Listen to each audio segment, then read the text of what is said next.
Chapter 11. Taverna Intrigue. As he ate dinner, Indy paged through his books, taking care not to spill any of the spicy casserole onto the pages. Until the tablet was recovered and cleaned, he wanted to spend every spare moment studying Old Greek script. He would prove to Dorian that her choice of an assistant was a worthwhile one. Occasionally, he picked up scraps of conversation from the villagers dining around him. Most of it was about the king's visit, how long it had been since he was last here, and possibly reasons why he had waited for an earthquake to return. The villagers, for their part, cast curious glances Indy's way from time to time, but otherwise ignored him. As he was finishing his dinner, he took out a pencil and made some calculations. If the vapors continued rising at the same intervals, they would appear again at 1:08 a.m., at 5:43 a.m., and then at 10:24 a.m. Dorian had said she would send the goat into the vapors early tomorrow, so 5:43 must be it, and he would be there. Nothing would keep him from missing it. It was almost 11 when Indy gathered his books to leave. Despite the hour, several tables were still occupied. Across the street at the taverna, he heard the wail of a wind instrument he didn't recognize. He was tempted to go over for a drink, but he decided against it. Even though he'd spent hours doing very little during his stint in the hut, he was tired and ready for bed. Slinging his knapsack of books over one shoulder, he gazed upward at the twinkling constellations and headed down the road.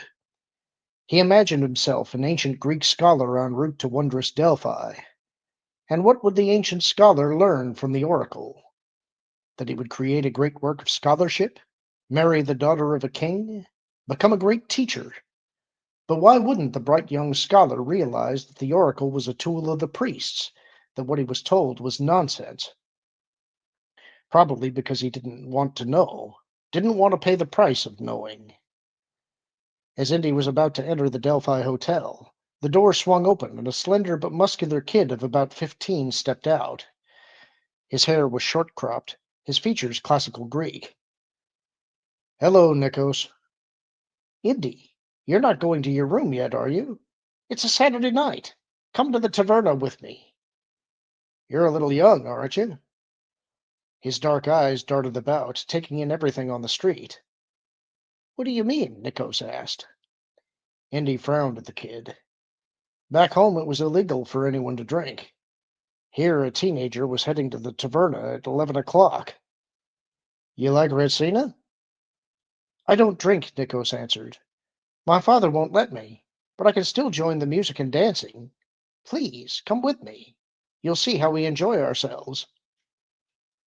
Nikos was a desk clerk at the hotel, which was owned by his father. He had grown up in the tiny village, but had been exposed to numerous foreigners and had learned English, German, and French. Indy glanced back towards the taverna, hesitating, but Nikos insisted. "Give me those books. I'll put them behind the counter. And you can have some fun, too." He shrugged.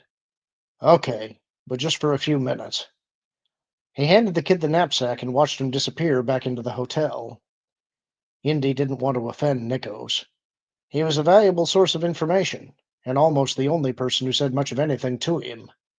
Besides, a drink before bed would be fine, but one would be enough. He wanted to be in his room by midnight at the latest. Nikos spoke English with Indy and asked a lot of questions about America. One time he'd wanted to know if it was true that there were cities with streets filled with automobiles, and if every house had a radio. Another time he'd asked if America was larger than Greece and Turkey together. Indy answered his questions as best he could, and in return Nikos had provided him with some inside information about what was going on in the village and the ruins. From Nikos he'd learned that Dorian and Dumas had argued about him. Nikos hadn't heard everything, but had told him that Dumas had complained about his being unqualified to work at the ruins, and that his presence was an offense to all Greek archaeologists. Dumas had been infuriated when Dorian had held her ground. Now Indy knew the reason for Dumas's outrage. She must have told him she wanted Indy to climb into the crevice and get the tablet. "Let's go," Nikos said as he came out the door again. "Tonight you will have some fun. Did you go to taverns in Athens?" Indy shook his head. "Didn't have time." The best ones are at the Placia Flomson Herteri. Nico strode along beside him, swinging his arms. The square of the music-loving courtesans, Indy said. Yes, your Greek is very good. As they neared the taverna, Indy heard the faint but shrill whine he had heard earlier. What's that noise? That's not noise, Indy. That's music. It's an ascomandra, kind of like a bagpipe, but it's made from a sheepskin. Never heard of it. They play any jazz around here, kid? Jazz?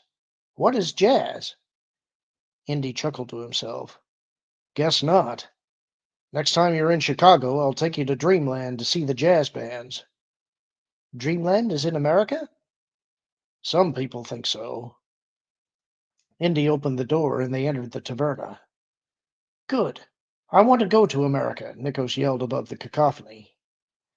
In the center of the taverna, men were dancing in a circle of the thump of traditional Greek music and the wail of the ascomandra. Indy glanced around, feeling out of place, but almost instantly a waiter in a white blouse-like shirt and vest appeared and handed him a drink. Ouzo, Nikos said when Indy held up the glass and looked at its clear contents. I was thinking about a beer. Nikos gestured with his hand, moving it back and forth as he shook his head. No beer here.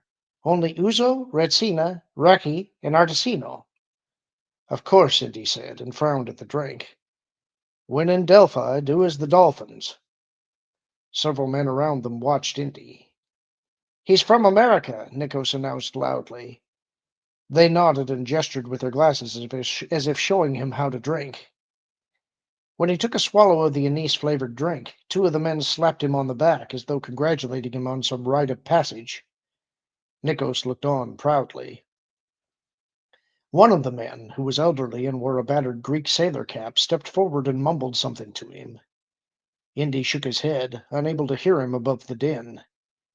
Nikos leaned close to Indy's ear and spoke loudly.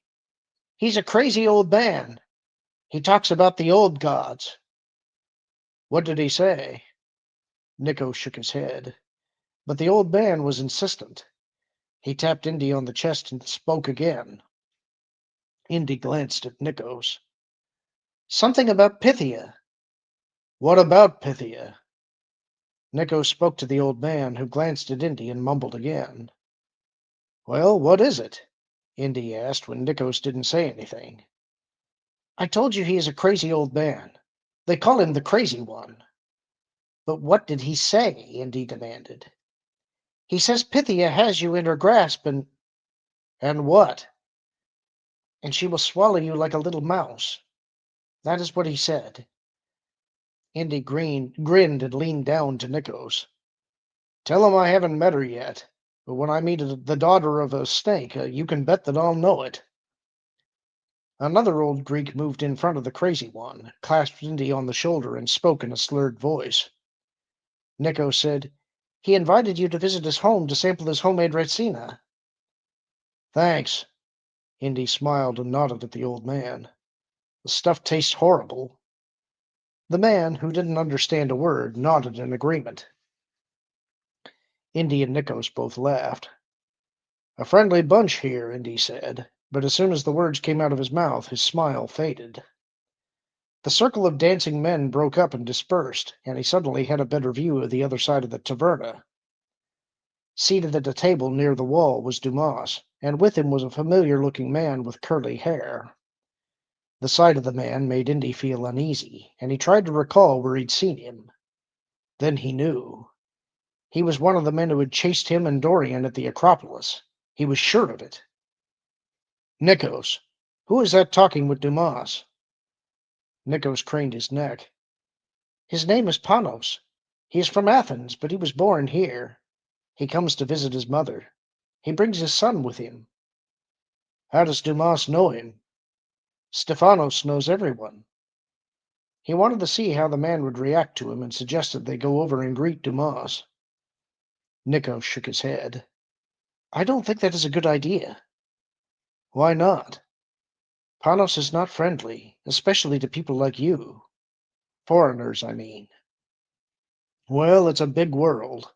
He'll have to get over that. Indy worked his way through the crowd, but Dumas spotted him and rose to his feet, stepping between him and Panos. When Indy had first arrived, Dumas had made a point of showing off his knowledge of Delphi and archaeology in general at every opportunity. Then, by the second day, when he found out that Indy was not even an archaeology graduate student, he had simply ignored him. "Evening, Stephanos," he said casually. "Who's your friend? Don't think we've formally met." "Mind your own business, Jones." Indy shrugged. "Okay." He started the turn, but instead sidestepped around the rotund archaeologist and pulled Panos to his feet. "Hi there." The man looked surprised. He shook his head. "No English?" Indy poked him in the chest. "I know you," he said as the music started up again. "We were playing tag at the Acropolis just the other day." Dumas grabbed Indy by the shoulder. "Jones, what the hell are you doing?" he shouted over the music. He jabbed an elbow into Dumas's gut and shrugged out of his grip. "You were chasing me and my friend. Why?" He spoke slowly and loudly, but Panos just shook his head again and tried to wrench his arm free. "Indy, watch out!" Nikos yelled, but it was too late. Indy saw a blur out of the corner of his eye. It wasn't Dumas, but someone else, younger, slender, and in that instant the newcomer's fist slammed solidly into Indy's jaw. He staggered back, crashing through a new circle of stomping dancers. Someone caught him under the arms. He was turned around and pushed away. Voices shouted in Greek, and the wailing Escamandra wrapped around him. Fragments of faces leered. Eyes and noses shifted positions like a cubist portrait. Then he saw the man again, a younger version of Panos. The stranger pulled back his arm for another punch, but this time Indy reacted faster and crashed his fist into the man's nose. Nikos suddenly was at his side. "Come, fast! We must go!" Indy was almost out the door when the skin rose on the back of his neck as he heard a commotion behind him. He turned to see the man he'd struck charging towards him, a knife raised above his head. The man slashed as Indy raised his forearm, but his blow fell short as Dumas's meaty arms wrapped around the assailant. He was lifted off his feet, spun around, and pulled away. Indy looked around and saw everyone in the taverna staring at him. He smiled weakly. "I think it's past my bedtime." He backed out the door and felt his jaw. Nikos hurried to his side as he walked away. "Are you all right, Indy?" "Jones," a deep voice called out. "Oh, I skipped a line. I apologize." "Think so. Are the tavernas in Athens this much fun, kid?" "Jones," a deep voice called out. Indy turned and saw Dumas standing at the door of the taverna. His face was red and sweaty, and he was jabbing a finger at him. "You don't belong here.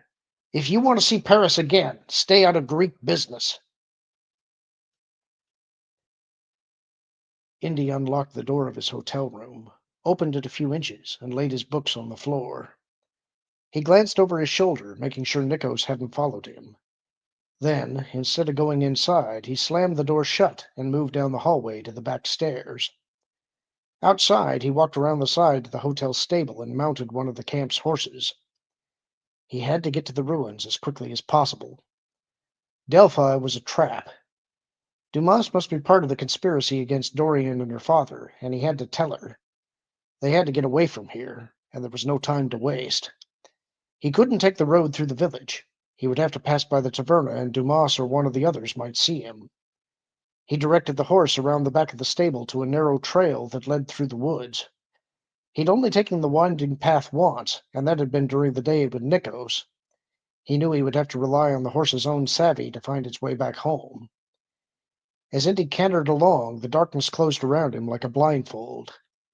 He could see no more than a couple of feet ahead of the horse. The trail rose steeply, then fell, and rose again.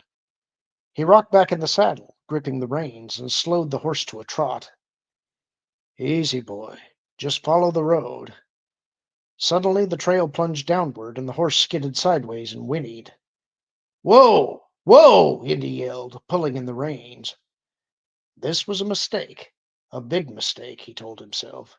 But he wasn't turning back now. He'd made it. Somehow. As if in response to his thoughts, the horse abruptly stopped. "What's wrong, boy?" Then Indy saw that the path divided and the horse was waiting for directions. "Hey, I don't know. Just head for camp. You know, your stable." The horse blew out its nose, shook its head, and pawed the ground, but it didn't move either way. Just then Indy heard a noise behind him. He turned his head and listened. There it was again, the sound of a horse moving towards them on the trail. Christ, they were following him. "Move!" He jerked the head of the horse to the left, touched its sides, and shook the rein. The horse broke into a trot and climbed the incline. They must have seen him leaving the hotel and realized what he was doing. This was definitely no place for a confrontation, and it was probably just what they wanted. No witnesses. Real pretty. Boy, am I a sucker, he thought as he heard the pursuers closing in on him.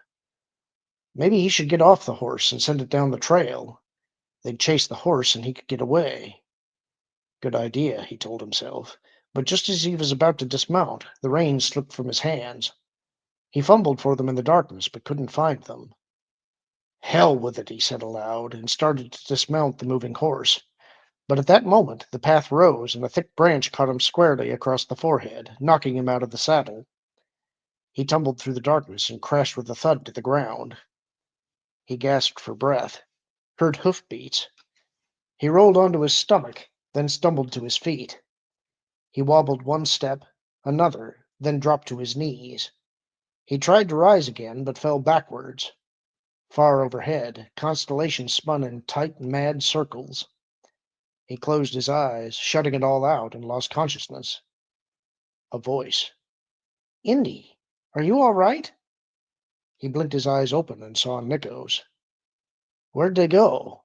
"They were after me, and it was me. I was trying to catch up to you. I almost rode right over you." "I feel like you did." "Can you walk?" He sat up and rubbed his head. "Who knows? Don't think I broke anything." Nikos helped him to his feet. "Why were you going back to the ruins at night?" "I've got to talk to Dr. Bellakamis. Where's the horse?" "Over here," Nikos said, motioning down the trail. "But you turned the wrong way. You won't get to the ruins on this path." "Show me the way." Indy brushed himself off and walked over to the horse. "Indy, I think you should watch out for Dr. Bellakamis." "Watch out for her? Why?" "Because of who she is. You don't know everything about her." "You're right. I don't." He recalled what Dorian had said about the villagers' attitude towards her. "Let's talk about it sometime. Right now, though, I've got to get to the ruins." He untied the horse from a tree and slung his leg over the saddle. "Listen to me," Nikos hurried after him. "It is dangerous for you to be close to her." Indy turned and stared down at him. "What are you talking about?" Nikos moved nearer and gripped the reins of Indy's horse. "The Oracle is coming back, and they say Dr. Bellakamis is Pythia." "Who says that?" "Those men in the taverna. Panos, his son Grigoris, also Dumas, I think. They are all in the order." Indy shook his head. "What order?" "The Order of Pythia. They are the keepers of the old knowledge." "And why do they think Bellakamis is Pythia?" "The old man in the taverna, the crazy one, is the oldest member of the order, and many years ago he predicted that Pythia would return. He said it would happen after the earth shook and before the king arrived." "Swell. But that doesn't answer my question. Why is Bellakamis the new Pythia?" "The crazy one said that Pythia would be a Dorian." "A Dorian? How many are there?" Then he remembered something he'd recently read. The Dorians were an invading tribe whose name was synonymous with the Greek Dark Ages around 1000 BC. They had displaced the mother goddess with male deities, and their influence may have been the reason that Apollo had come into power at Delphi. There had been lots of Dorians, and Bellakamis had nothing to do with them. Yet she definitely was a Dorian. "For years, no one said much about the prophecy," Nikos explained. But then after the earthquake, Dumas contacted Dorian Bellacamus, and when she said she would return, Panos was sure the prophecy was about to come true. Do you believe it? Nikos looked up at Indy, surprised. No one ever asks me about such things, but I thought it was just crazy talk until I heard the king was coming. You see? It fits. How do you know so much about what's going on? He asked suspiciously. Nikos smiled and leaned closer. That is what I do. I watch and I listen. There is much to hear and see. Otherwise, it would be very boring here for me. That's nice, Nikos. But whether Dorian is Pythia or not, I've got to talk to her. Those men are a threat. No, you don't understand. They are not interested in harming her. They want to protect her. Protect her? From what?